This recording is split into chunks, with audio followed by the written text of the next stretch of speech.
Hey everyone, so here is this cool app Scripts which teaches you some Chinese writing. I think this is one of the top apps to learn Chinese writing in App Store. So just tap Get to install it on your iOS device and then just confirm with Touch ID.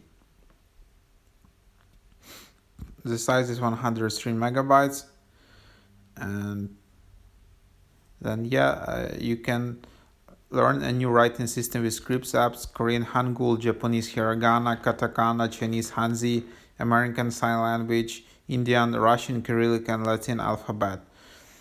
Not only Chinese characters but all these languages. And this app is super cool because it's visual. So instead of just like a lot of text and memorizing, you just learn by painting. And for some people, it's the best way to learn.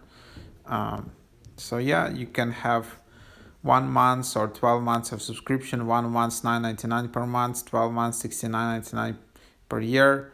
So that's how it works. Then you can just open it.